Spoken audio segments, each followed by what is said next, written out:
ಅನ್ನವನ್ನು ಉತ್ಪಾದನೆ ಮಾಡ್ತೀವಿ ಅಂತ. ಯಾರು ಇದನ್ನು ಪ್ರೂವ್ ಮಾಡಿರೋರು? ಹೆಂಗೆ? ನಾಯಿ ಕೂಡ ಇದು ಏನು ಉಚ್ಚೆ ಹೋಗಿದ್ರೆ ಅದು ಕೂಡ ಯೂರಿನೇ, ಹಸು ಉಚ್ಚೆ ಹೋಗಿದ್ರೆ ಅದು ಕೂಡ ಯೂರಿನೇ. ಅದಕ್ಕೂ ಇದಕ್ಕೂ ಏನು, ಎರಡು ತಗೊಂಡು ಲ್ಯಾಬಲ್ಲಿ ಚೆಕ್ ಮಾಡೋಣ, ಇದ್ರಾಗೇನಾದ್ರೂ ಅಮೃತ ಇದೆಯಾ, ಇದ್ರಾಗೇನಾದ್ರೂ ವಿಷಯ ಇದೆಯಾ ಅಂತ. ಈ ಗೋಹತ್ಯೆ ಆಕ್ಚುಲಿ ಗೋಹತ್ಯೆ ನಿಷೇಧದ ಹಿಂದೆ ಇರುವ ಅಸಲಿಯತ್ತಾದ್ರೂ ಏನು ಅಂತ? ಗೋಮಾಂಸದ ನಿಷೇಧ ಮಾಡೋದ್ರ ಹಿಂದೆ ಇರುವಂಥ ಹುನ್ನಾರ ಏನು ಅಂತಂದರೆ, ಒಂದು ಓಟಿನ ರಾಜಕಾರಣ, ಇನ್ನೊಂದು ಜನರ ಧಾರ್ಮಿಕ ಭಾವನೆಗಳನ್ನು ಕೆರಳಿಸಿ ಅದ್ರ ಮೂಲಕ ಅವರ ಏನು ಸಂಘ ಪರಿವಾರದ ಅಸ್ತಿತ್ವವನ್ನು ಉಳಿಸ್ಕೊಳ್ಳುವಂಥದ್ದು. ಮತ್ತು ಆ ಮೂಲಕ ಈ ದೇಶದ ಹಿಂದುಳಿದ ವರ್ಗಗಳು ಮತ್ತು ದಲಿತರ ಸಮುದಾಯದ ಯುವಕರು ಏನಿದ್ದಾರೆ ಅವರೆಲ್ಲರನ್ನೂ ಕೂಡ ಈ ಸಂಘ ಪರಿವಾರದ ಕಾಲಾಳುಗಳಾಗಿ ಇಟ್ಕೊಳ್ಳೋದಕ್ಕೆ ಮಾಡ್ತಾ ಇರುವಂಥ ಒಂದು ಕುತಂತ್ರ.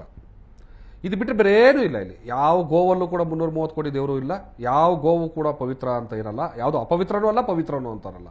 ಅದು ಒಂದು ಪ್ರಾಣಿ, ಅದು ಕೃಷಿ ಕೆಲಸಗಳಿಗೆ, ನಮಗೆ ಚಟುವಟಿಕೆಗಳಿಗೆ ಉಪಯೋಗ ಆಗುವಂಥದ್ದು, ಹೈನುಗಾರಿಕೆಗೆ ಉಪಯೋಗ ಆಗುವಂಥದ್ದು.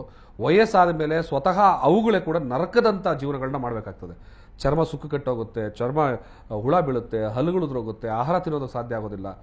ಅದ್ರ ಬದಲಾಗಿ ಆಹಾರವಾಗಿ ಒಂದಷ್ಟು ಜನರು ಹೊಟ್ಟೆ ಸೇರಿ ಅದು ತನ್ನ ಸಾರ್ಥಕತೆಯನ್ನು ಪಡ್ಕೊಳ್ತದೆ. ಅದು ಬಿಟ್ಟು ಇವರು ಅದನ್ನು ಗೋವು ದೇವರು ಧರ್ಮ ತಾಯಿ ಅಂತ ಹೇಳ್ಕೊಂಡು ಏನು ತೊಗೊಂಡೋಗ್ಬಿಟ್ಟು ಗೋಶಾಲೆಗಳು ಇಟ್ಕೊಡ್ತಾ ಇದ್ದಾರೆ. ನೀವು ಅಲ್ಲಿ ಹೋಗಿ ನಿಜವಾದ ನರಕ ನೋಡಬೇಕು. ಸಾವಿರಾರು ಸಂಖ್ಯೆಯಲ್ಲಿ ಹಸುಗಳು ಇವತ್ತು ಗೋಶಾಲೆಗಳು ಸೇರ್ತಾ ಇದ್ದಾವೆ. ಪ್ರತಿ ವರ್ಷ ಸಾವಿರಾರು ಹೋಗ್ತಿದ್ದಾವಲ್ವ. ಹಾಗಾದರೆ ಒಂದು 2 ವರ್ಷ ಬಿಟ್ಟು ನಾವು ಯಾವ್ದಾದ್ರು ಗೋಶಾಲೆಗೆ ಹೋಯ್ತು ಅಂತಂದರೆ ಅಲ್ಲಿ ಎಷ್ಟು ಸಹಸ್ರ ನಮಗೆ ದನಗಳು ಸಿಗಬೇಕಾಗುತ್ತೆ.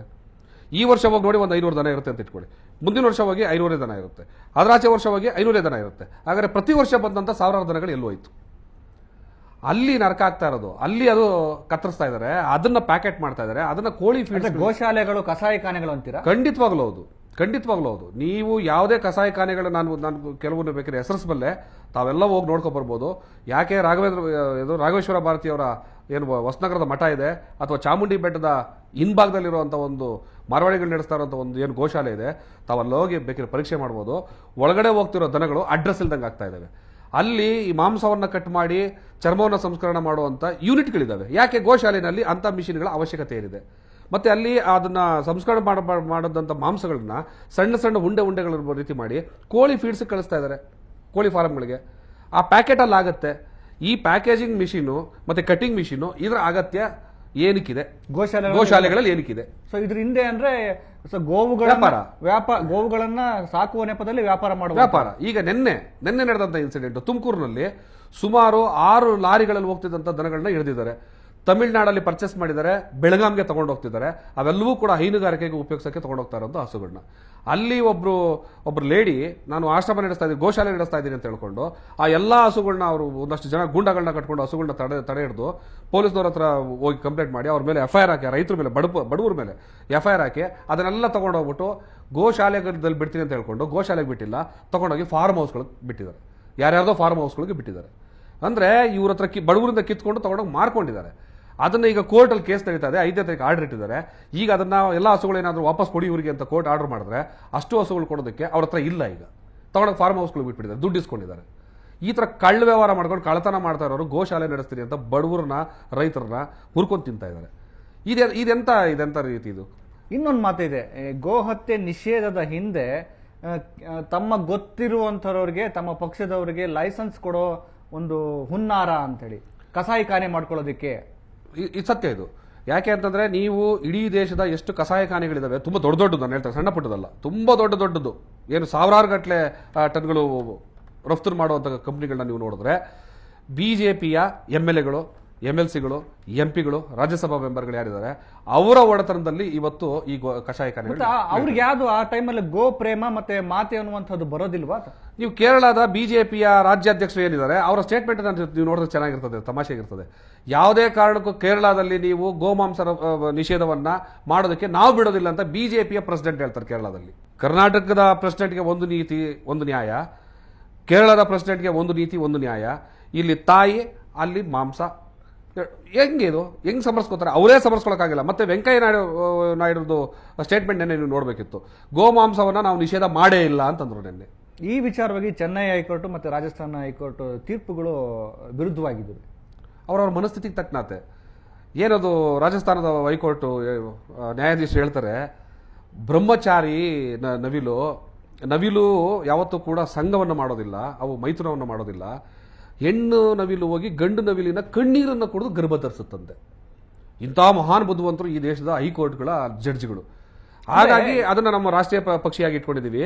ಗೋವನ್ನು ಕೂಡ ನಾವು ರಾಷ್ಟ್ರೀಯ ಪ್ರಾಣಿಯನ್ನು ಮಾಡಬೇಕು ಅನ್ನೋ ಸ್ಟೇಟ್ಮೆಂಟ್ ಅನ್ನ ಅಥವಾ ತೀರ್ಪನ್ನು ಅವ್ರು ಕೊಡ್ತಾರೆ. ನ್ಯಾಯಾಂಗದಲ್ಲಿ ನ್ಯಾಯಾಧೀಶರು ಕೊಡುವಂತ ತೀರ್ಪುಗಳು ಅವರ ಮನಸ್ಥಿತಿಗೆ ಅನುಗುಣವಾಗಿರ್ತಾವ ಅಥವಾ ನ್ಯಾಯಬದ್ಧವಾಗಿ ಕಾನೂನುಬದ್ಧವಾಗಿರ್ತಾವ? ಅವರ ಮನಸ್ಥಿತಿಗೆ ಮತ್ತೆ ಹುನ್ನಾರಗಳಿಗೂ ಕೂಡ ಇವತ್ತು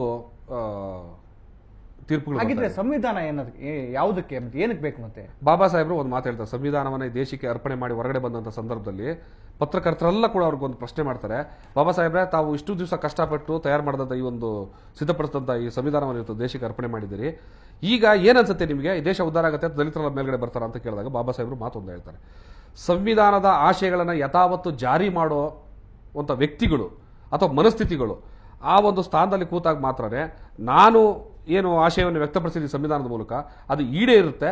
20 ವರ್ಷದಲ್ಲಿ ಭಾರತ ಅನ್ನೋದು ಈ ಜಗತ್ತಿನ ಸೂಪರ್ ಪವರ್ ರಾಷ್ಟ್ರ ಆಗುತ್ತೆ ಅಂತ. ಆದರೆ ಅವತ್ತಿನಿಂದ ಇವತ್ತರೆಗೂ ಕೂಡ ಸಂವಿಧಾನದ ಆಶಯಗಳ ವಿರೋಧಿಗಳೇ ಅಲ್ಲಿ ಕೂತಿರೋದ್ರಿಂದ ಸಂವಿಧಾನದ ಆಶಯಗಳು ಈಡೇರೋದು ಸಾಧ್ಯ ಆಗಿಲ್ಲ. ಹಾಗಾಗಿ ನಾವು ಸಂವಿಧಾನವನ್ನು ದೂಷಣೆ ಮಾಡಿ ಪ್ರಯೋಜನ ಇಲ್ಲ. ಸಂವಿಧಾನ ಯಾವತ್ತೂ ಕೂಡ ಒಂದು ಒಳ್ಳೆ ಸಂವಿಧಾನ ಇರುತ್ತೆ, ಅದರ ಜಾರಿ ತರ್ತಾ ಇರೋರು ಯಾರು? ಸೊ ನಾವು ಇದು ಸಂವಿಧಾನದ ದೂಷಣೆ ಮಾಡೋಕ್ಕಾಗೋದಿಲ್ಲ, ಅದನ್ನು ಜಾರಿಗೆ ತರ್ತಾ ಇರೋರು ಈ ಜಡ್ಜ್ಗಳು. ನಾವು ಸಂವಿಧಾನ ಅವರು ಯಾರೋ ಕೆಟ್ಟ ಕೆಟ್ಟ ತೀರ್ಪುಗಳನ್ನ ಕೊಟ್ಬಿಟ್ಟು ಸಂವಿಧಾನವನ್ನು ದೂಷಣೆ ಮಾಡೋದಾಗೋದಿಲ್ಲ. ಈಗ ಭಾರತೀಯ ಸಂಸ್ಕೃತಿಯಲ್ಲಿ ಭಗವದ್ಗೀತೆಯ ಒಂದು ಸಂವಿಧಾನ ಆಗಿದೆ ಅನ್ನೋ ತರದಲ್ಲಿ ಅಲ್ಲ, ಆ ಥರ ಹೇರೋದು ಪ್ರಯತ್ನ ಮಾಡ್ತಾ ಇದ್ದಾರೆ. ಅದು ಯಾವತ್ತಿಗೂ ಕೂಡ ಸಾಧ್ಯ ಆಗೋದಿಲ್ಲ. ಈ ದೇಶದ ಸಂವಿಧಾನ ಇದ್ದೇ ಇದೆ. ಇವ್ರು ಎಷ್ಟೇ ಕೆಟ್ಟ ತೀರ್ಪುಗಳನ್ನ ನಮ್ದು ಒಂದು ಸಂವಿಧಾನ ಅನ್ನೋ ತರದಲ್ಲಿ ಅವರು ಬಿಂಬಿಸ್ತಾ ಇರುವಂತ ಅದಕ್ಕೆ ನಾವು ಅವಕಾಶ ಕೊಡೋಕೆ ಸಾಧ್ಯನೇ ಇಲ್ಲ. ಈ ದೇಶದ ಬಹುಸಂಖ್ಯಾತ ಜನರು ಏನಿದ್ದೀವಿ, ಈ ಕೆಲವು ಪರ್ಸೆಂಟೇಜ್ ಜನರ ಹುನ್ನಾರ ಏನಿದೆ ಅದು ಒಂದಷ್ಟು ಮಟ್ಟಿಗೆ ಗೆದ್ದಂತೆ ತೋರಿಸಬಹುದು ಅಷ್ಟೇ. ಈಗೇನೋ ಒಂದು 3 ವರ್ಷ ಆಡಳಿತ ಮಾಡಿ ಇಡೀ ದೇಶ ನಾವು ಮನುಧರ್ಮ ಸ್ಥಾಪಿತ ರಾಷ್ಟ್ರವನ್ನು ಮಾಡ್ಬಿಡ್ತೀವಿ, ಹಿಂದೂ ರಾಷ್ಟ್ರ ಮಾಡ್ತೀವಿ ಅನ್ನೋ ಕನಸಲ್ಲಿದ್ದಾರೆ. ಅದ್ರ ಎಫೆಕ್ಟ್ ಕೂಡ ಆಗ್ತಾ ಇದೆ, ಇಲ್ಲ ಅಂತಲ್ಲ. ಆದರೆ ಅದು ನಿರಂತರ ಸತ್ಯ ಆಗೋದಕ್ಕಂತೂ ಸಾಧ್ಯ ಆಗೋದಿಲ್ಲ. ಯಾವತ್ತಿಗೂ ಕೂಡ ಅವ್ರು ಗೆಲ್ಲೋದಕ್ಕೆ ಸಾಧ್ಯ ಆಗೋದಿಲ್ಲ. ಅದು ಒಂದಲ್ಲ ಒಂದು ದಿವಸ ಅವ್ರ ಹುನ್ನಾರಗಳನ್ನ ನಾವು ಹೊಡೆತೀವಿ, ನಾವು ಮತ್ತೆ ಗೆಲ್ತೀವಿ.